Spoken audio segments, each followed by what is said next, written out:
Welcome all of you to my video. In this video we are going to see chapter 7 matrices and determinants, example 7.5.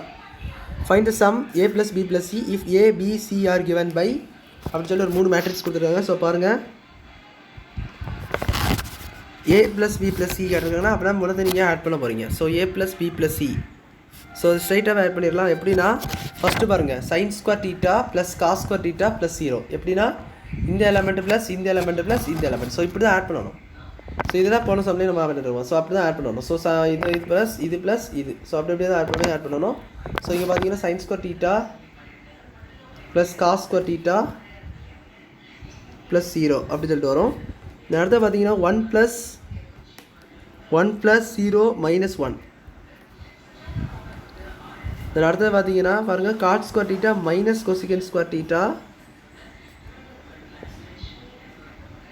God square theta minus cosec theta plus -1. அடுத்தது பாருங்கள், 0 + 1 0, 0 + 1 + 0. So இதுதான் addition. இது நீங்கள் sine square theta plus cos square theta அப்படின்னா உங்களுக்கு தெரியும் 1. So 1 + 0 1 தான் வரும். 1 + 0 - 1, ஸோ தட் இஸ் 0.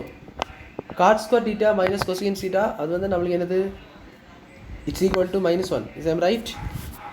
ஏன்னா நம்மளுக்கு cosec square theta minus cot square theta தான் நம்மளுக்கு என்ன படிச்சிருப்போம், cosec square theta minus cot square theta that is equal to தான் நம்ம ஒன்றும் படிச்சிருப்போம். ஸோ இதில் இந்த மைனஸை காமன் எடுத்தீங்கன்னா -1 மல்டிப்ளை பண்ணுங்கள். ஸோ அப்போ minus cosec square theta plus cot square theta is equal to 1 வரும். ஸோ அதுதான் இந்த identity. Cot square theta minus cosec square theta is equal to 1 அப்படி -1 சொல்லிட்டு வரும். ஸோ -1 மல்டிப்ளை பண்ணிங்கன்னா உங்களுக்கு இந்த மாதிரி ஒரு ஆன்சர் வைக்கும். ஸோ இந்த ஐடென்டிட்டி ஞாபகம் அதுதான் யூஸ் பண்ணுங்க. ஸோ -1 எப்படி இருந்துச்சு நிறைய தெரியாமல் இருக்கக்கூடாது.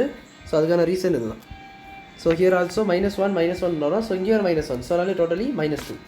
ஸோ இது பார்த்தீங்கன்னா 0 + 1 + 0 தட் இஸ் 1. அவ்வளோதான். So this is your final answer for the some. So இது எப்படி ஆட் பண்ணியிருக்கேன் எனக்கு புரிஞ்சிருக்கும். ஸோ இது ப்ளஸ் இது ப்ளஸ் இது. தென் அடுத்து பார்த்தீங்கன்னா this 1 + this 1 + this 1. தென் அடுத்து பார்த்தீங்கன்னா this 1 + this 1 + this 1. தென் லாஸ்ட்டாக this 1 + this 1 + this 1 இப்படி சொல்லி நான் ஆட் பண்ணியிருக்கேன். ஸோ அப்போ ஆட் பண்ணி தான் நமக்கு இந்த ஸ்டெப் வந்துருக்கு. ஸோ இந்த ஸ்டெப்லேருந்து நீங்கள் வந்து சால்வ் பண்ணிங்கன்னா இந்த ஐடென்டிட்டிஸ் யூஸ் பண்ணால் ட்ரிக்னாமெட்ரிக் ஐடென்டிட்டிஸை சால்வ் பண்ணிங்கன்னா ஸ்ட்ரைட்டான ஆன்சர் உங்களுக்கு கிடச்சிடும். ஸோ அவ்வளோ சம் புரிஞ்சிருக்குன்னு நினைக்கிறேன்.